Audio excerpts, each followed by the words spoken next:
ಕರ್ಕೊಂಬಂದವ್ರಿ ನಾವು ಪಾಳ್ಯಕ್ಕೆ ಬಟ್ ಕೂಳಿಲ್ಲ ನಮ್ಮ ದನ ಕರ ಹೆಂಡ್ರ ಮಕ್ಳು ಇರ್ತಾರ ಏನು ಸ್ವರ್ಗ ಇದೆ ಹೇಳ್ರಿ ಬೇರೆ ಸಾಬ್ರಿ ಕೇಳಿ ಅವ್ರು ಕೇಳ್ತಾರೆ ಇವತ್ತು ಕೊಪ್ಪನ ಪಾಳ್ಯಕ್ಕೆ ಹಚ್ಬೇಕಂತ ಕೊಪ್ಪನ್ ಕೊಟ್ಟಾರ್ರಿ ಈಗ ಪಾಳ್ಯಕ್ಕೆ ಹಚ್ಬೇಕಂತ ನೋಡ್ರಿ ಐತ್ರಿ ಇಲ್ಲಿ ಕೊಪ್ಪನ ಐತಿ ಇಲ್ಲಿ ತೋರ್ಸ್ರಿ ಅಲ್ಲಿ ಬಿಡ್ರಿ ಇದೇ ಐತಲ್ರಿ ನಂಬರ್ ಐತಿ ಇವತ್ತು ಮತ್ತೆ ಪಾಳ್ಯಕ್ಕೆ ಹಚ್ಬೇಕಂತ್ರಿ ನಿನ್ನೆ ಬೆಳಗ್ಗೆ ಹರ್ಕೊಂಬಂದವ್ರಿ ನಾವು ಪಾಳ್ಯಕ್ಕೆ ಬಟ್ ಕೂಳಿಲ್ಲ ನಮ್ಮ ದನ ಕರ ಹೆಂಡ್ರ ಮಕ್ಳು ಇರ್ತಾರ ಈಗ ಏನಂತಾರ ಸರ್ ಕೇಳಿದ್ರು ಅವ್ರನ್ನ ಸರ್ ಕೇಳ್ರಿ ಅಂತಾರೆ ಪೊಲೀಸ್ ಕೇಳಿದ್ರಿ ಕೊಟ್ಟಲ್ರಿ ಕೇಳಿ ಪಾಳ್ಯಕ್ಕೆ ಹಚ್ಚ ಅಂತ ಹೇಳ್ತಾರ್ರಿ ಅವ್ರು ನಿನ್ನೆಗ ಊರ್ದಾಗ ಒದಿರಿದ್ರಿ ಮೈಕ್ನ್ಯಾಗ ಇವತ್ತಿಲ್ಲ ಮತ್ತೆ ಅಲ್ಲಿ ಕೇಳಂತ ಹೇಳ್ತಾರ ಹಾಂ ಹೊಸಳ್ಳಿ ರೀ ಇನ್ನು ಯಾರಕ್ಕೆ ಬಂದು ಪಾಳ್ಯ ಈಗ ಬಂದನ್ರಿ ನಾನು ನಮಗೆ ದನ ಕರ ಅದವ್ರು ಕಮ್ತೈತಿ ನಮ್ದು ರೈತರು ನಾವು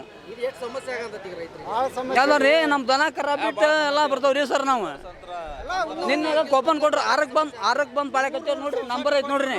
ಸುಳ್ಳು ಹೇಳಲ್ರಿ ಕೊಪ್ಪನ್ ನಂಬರ್ ಐತ್ರಿ ಈಗೇನು ಸ್ವರ್ಗ ಇದೆ ಹೇಳ್ರಿ ಬೇರೆ ಸಾಬ್ರಿ ಕೇಳಿ ಅವ್ರು ಕೇಳ್ತಾರೆ ಇವತ್ತು ಕೊಪ್ಪನ್ ಪಾಳ್ಯಕ್ಕೆ ಹಚ್ಬೇಕಂತ ನಿಮ್ಮ ಹೆಸರು ಮಂಜುನಾಥ್ ಸಾಬದ್ರಿ ಹೊಸಳ್ಳಿ ರೀ